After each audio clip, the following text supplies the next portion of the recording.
everyone. Today we got to play Tzolk'in.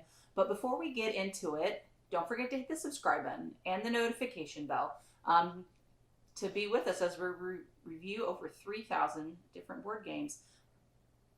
Randy, tell us more about this particular game. Tzolk'in the Mayan Calendar. We also played with the Tribes and Prophecies expansion. Designers were Simone Luciani and Danielle Tassini. Artist was Milan Vavron. Publisher was Czech Games Edition. This is still available out there, so if you are interested, whenever you go out and check it out. There's also Rio Grande's as well as Czech Game Editions on ours.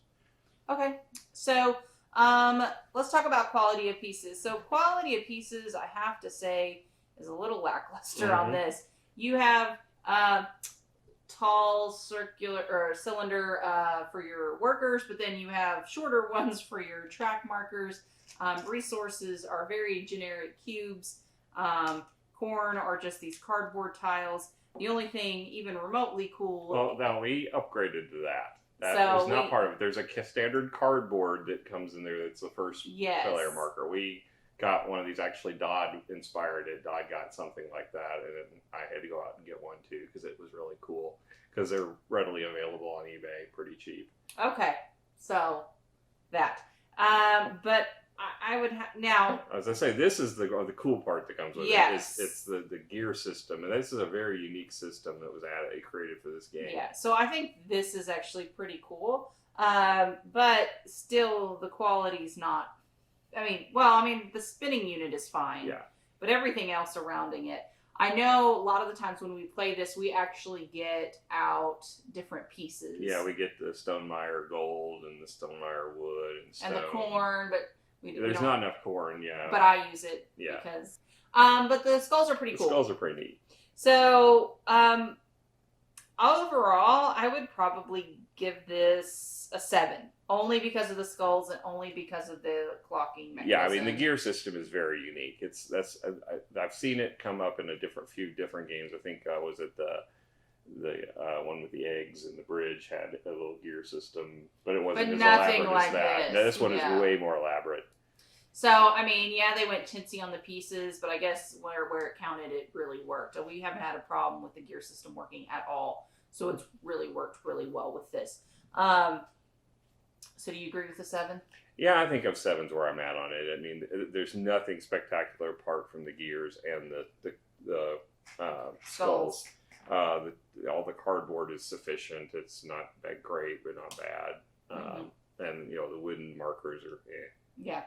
Now there are 3D printed upgrades for this as well. I started printing them. I never finished them. I don't know why. No, we have red and blue. We do. The important colors. Yeah. So then moving on to theme.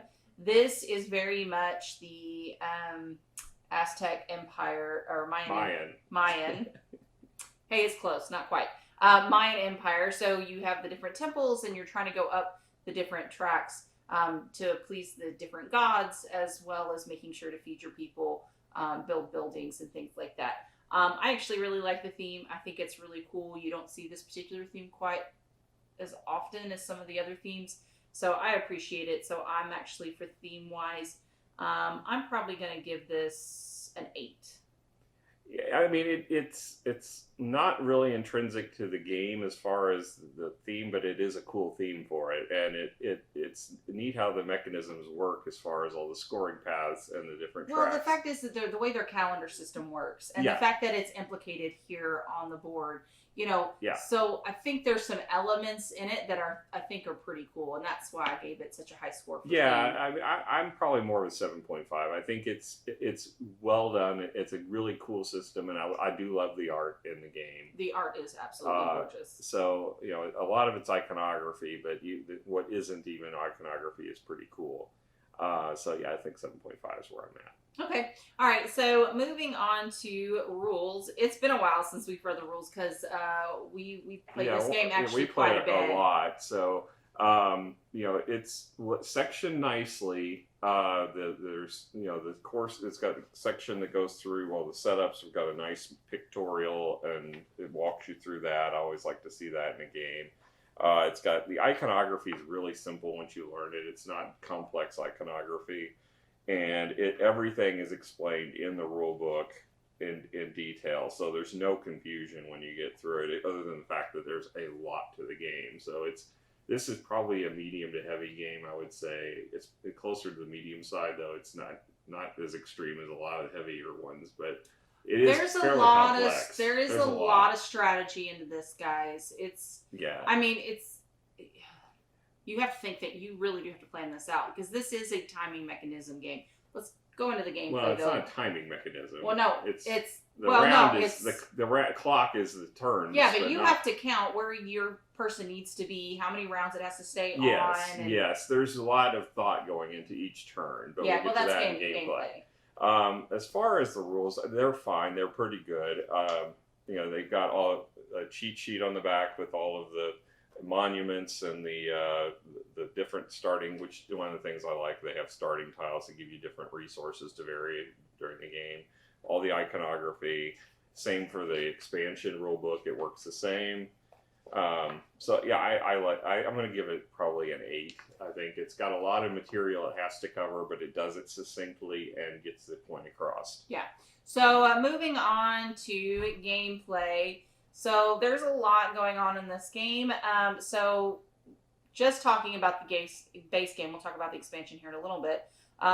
So basically, every round you have, you either have to put down a workers, or pick up workers. You cannot skip a turn unless you have a special ability, and that's in these stacks. Okay, and you always have to put it on the far,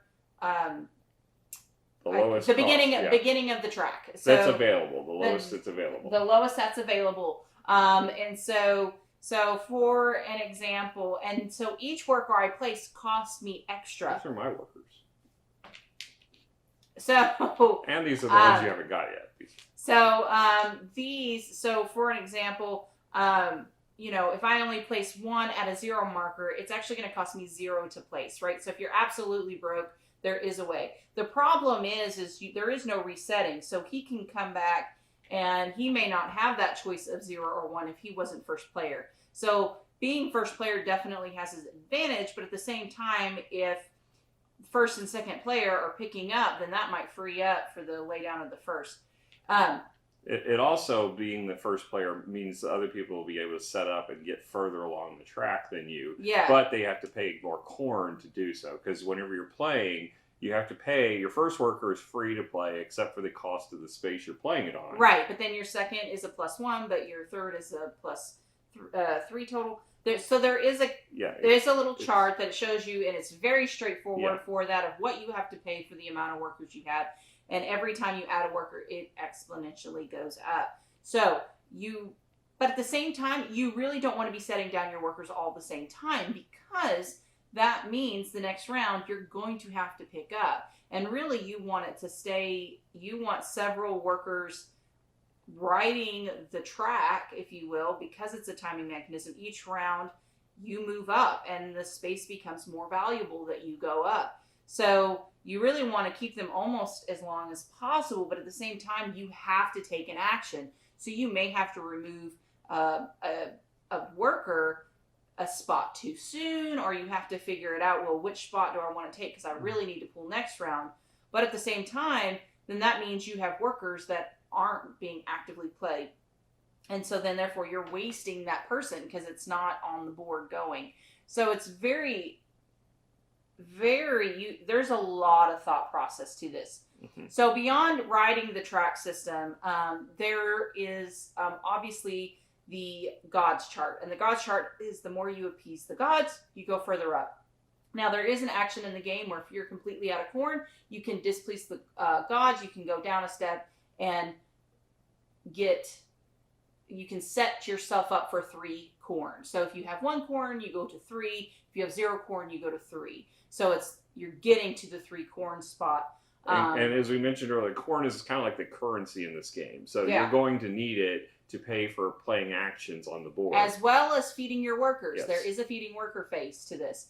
And then the other piece of it is the technology track. So you can build, develop your technologies, which will give you additional resources at different locations, or make certain actions cheaper, or get you extra resources when you do things. So, and then there's also a bouncing mechanism at the end of those technology tracks.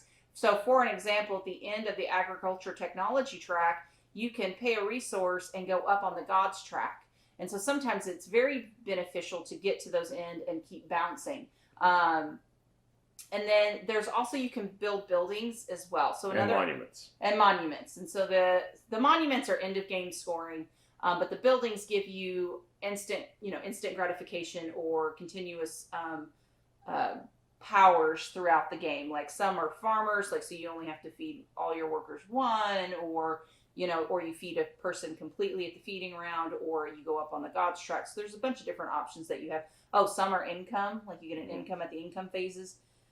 So those are like the main part of the game. The expansion adds a couple of things. So the expansion adds this portion of the board here, which you're trying to advance your civilization in certain ways during these phases. So the first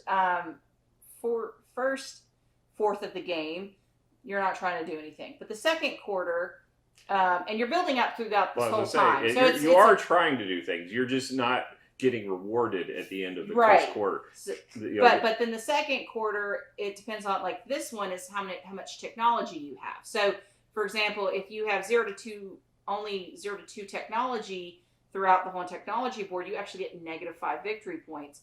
Or you get 3 to 4, you get 0. 5 to 6, 6, and then +7, you get 13. So it's very advantageous that first round to make sure that you build up the technology track, because that second round there's actually going to be a penalty for going up the technology track. And that's the thing is, so whatever you're aiming for, there's actually a penalty for using it the round that it's due. Yeah. So you always want to do this stuff the rounds before, because by the time it gets around, it is awful. I will say the last game we had is the technology track. This one right here was on the third quarter, and that's when you were able to bounce, and it became highly unprofitable, and it really altered the game quite significantly. So these can really alter what you're doing, how you're doing it, because the cost is just insane, or you're trying to get something that you weren't typically getting before.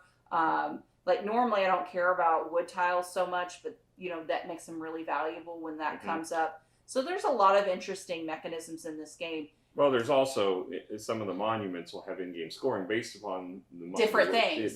So the thing is the in-game scoring from the monuments, you have a set number out depending on number of players from 4 to 6. And once those are gone, they're gone. You don't replace those. You replace the other buildings, but those in-game ones, once they're claimed, and nobody can get any more. Yeah. So there is a lot of strategy involved in this game, and that's the reason why I love this game. Yeah. Now, you did leave off the other expansion component, which is the player, the additional. So basically, starting rolls. You get starting rolls. So every person's a little bit different. They get a special ability or special power. Like one, you get all your workers immediately, but you have to pay 3 food per worker. That can be ghastly, but there's buildings that mitigate that. And so if you I've done it before, and I've mitigated the costs, and I had those, and they're so nice. Yeah, and then the other component is that you get a round-based score track enhancer to your taking first player, because there's a space in the base game to claim first player, but it's kind of meh. It's not the best space in the world. So literally, it's nothing. Yeah, you basically get the first player, and you get your worker back at the end of that round, and you get corn, and you get a little corn, because you get the corn that's accumulated. But this now gives you an incentive to use it, because it adds a perk to going there as well, that you can choose to take, or you can. No, you don't get that perk. You just get the first player. This expansion is only really needed if you're playing 5-player. Because the board gets so bogged down, it may be your only choice is to go over here. Because let's be honest, so you're spending a worker for like this one right here. You're spending a corn and a worker just to get 3 corn. Yeah, that one's not the best. But some of them give you the ability to build. And, right. I mean, not saying all of them are crappy, but a lot of them are. So that's a really I'm out of corn. I can't go anywhere. The board's completely full. So it's that space is only for 5 players. Or at least I feel like. I mean, yeah, like you said, the bouncing a technology maybe early on may be worth spending a corn to do, or some other things. But I agree. It's not commonly something I would do, but every once in a while, in a pinch, it comes in handy. And it's just make sure that people understand what's in the expansion is those components. Yeah. I really love this game. There's so many things. This is in my top 10. It was in my top 5 even. Still is. I love the fact of all the timing components to this. And it's so important. And I love the civilization. I like the technologies. I like the God track. I like all the you have to be spot on, or you could really end up screwing up pretty badly. Where you're out of corn, and if you can't feed your workers, the negative victory points on that is not nice. So there's a lot of different things in this that I enjoy. And then I actually do like this piece of the expansion. I think it really makes the game different every single time. Because before, I do think there was some repetitiveness to it in the fact that there's one way. It kind of led to kind of a one way, but this alters things up as well as the monument. So between those two things now, I think it keeps being a little bit different because you have to rethink your strategy. What are your thoughts? Well, I used to love this game. Unfortunately, Dodd and Sean have kind of ruined this game for me. Why? Because I like games. I beat them once. I like the games when there's lots of ways to win. What they have proven to me is there's a couple ways to win this game, and they've named the strategies. I mean, whenever you get someone that comes in that's played it to the point where you're going by this strategy, or you're going by this strategy, and it's like, okay, there's only 2 ways to win this game now, and it's very frustrating because I thought there was lots of ways to get through this and win, and when I play with Dodd and Sean, I've seen that it can be boiled down to, if someone's really good, like they are, it can become a situation where there's really only a couple strategies that even have a chance at winning. I don't like that. I don't think that that's true, because I ended up beating them. Because they competed with each other and took each other out and let you win as a result. Are you saying I'm not a good player? No, I'm not saying you're a good player. You're in a different league than Dodd and Sean are. You're probably in a really different league than I am because you played a lot more than I have.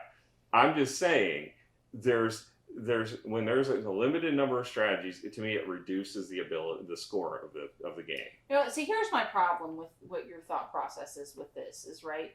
In every game, there's only so many strategies to score, right? Like, there is a limited, finite number. And if you're looking at this game, you can go the skull route, okay? You can go the technology route. You can go up to the gods track. That's the one I like doing if things make sense on the board. You can also go the food route. So for me, I think you're missing the point here. Like, I think maybe you've got, there's so much to do in this game. It's absolutely beautiful. Oh, I agree. I like when there's a lot of things to do in the game. And I liked it because there was so many ways to score. The buildings were a cool mechanism. But whenever it came down to it and when we played with Dodd and Sean, and they basically said, "Oh, well, you're playing the big corn, or you're playing this," and it's like, wait a second here, you named the winning conditions. That's just like saying there's a kind of strategy. There is a food strategy. There is a god track strategy. There is a technology strategy. There is a building strategy. That's the components of the game. Yeah. So that's not fair to say, because you kind of focus on one thing because that's what you can be good at. That's what you build your technologies on. So then you can get more food. So then you can go change your food into resources to build your buildings. Yeah. Like, that's I understand. I don't say it's a bad game. I'm just saying it's not in my top 10 anymore as a result of that. Whereas it's in your top 10. It's dropped out of my top 10 games because of the fact that I feel like it's got less options for winning, and I don't want to play it with Dodd and Sean because I know I'm not going to win. I mean, maybe that should be more of your thing, is that you don't want to, you want a chance at winning. I mean, but they're very experienced players. I mean, that's what you get with any game. Yeah. I mean, you can't go to a Terraforming Mars tournament and get, compared to a bunch of people and expect to win. I mean, people that are I think I can hold my own in a Terraforming Mars game. Well, see, here's my thing, though. And this is the reality. We play a bunch of different games, so we don't get expertise. We don't specialize. We don't specialize. No. So to go up against people that specialize, you shouldn't discount the game. Oh, no. Because people do that. The fact that people can specialize in this game, I think, says a lot about the game. Mm-hmm. So for me, I'm giving this baby a 10 because I love this sucker. So This is one of my favorite games. I will always play this game. Between this, Pipeline, and Terraforming Mars, sign me up. Where do I go? And for the record, there was not enough at the Gen Con selection, which really made me mad. So listen, we are going to be at Gen Con. If you want to play Tzolk'in with me, hit me up. We will make this happen. So that and Pipeline. Yeah. And if you don't know how to play, I'll teach you. So I'm down. I'm more of an 8.5 on this. I think it's a great game. One of the problems is it's long. It is a very long game. It says it's 90 minutes. That's not true. When playing with you, you were correct. Yeah. It's not just with me. No, I knew what I want to do. I can go, man. All right. It is more of a 2 to 2.5 hour game. To be fair. It's a long game, and it is a bit dry for that length. I like it. I think it's a great game. I don't think it's anywhere near as good as Terraforming Mars. And if you got people that take long time for their turns, they're going to take a long time for this game. This, because of the amount of strategy involved. Now, there is enough between people that you should know what you're doing when it becomes your turn. Yeah. There is enough forethought for you to be able to do that.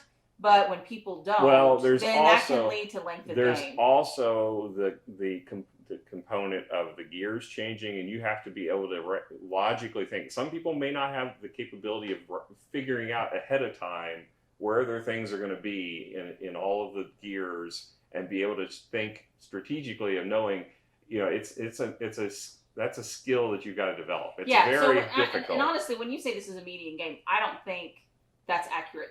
Because of the strategy involved. I say medium to heavy. Well, you were more medium. Well, I don't think it's got as much rule content as what a heavy heavier game. I don't think it's the rule heavy on this. This is strategic heavy. Yeah. And you have to understand time, and that's why I said understanding time in the sense that, all right, three turns from, what am I need that worker to stay on for 3 rounds or 4 rounds. What am I doing in those 4 rounds and having that worker stay? Because you have to either take off and put on.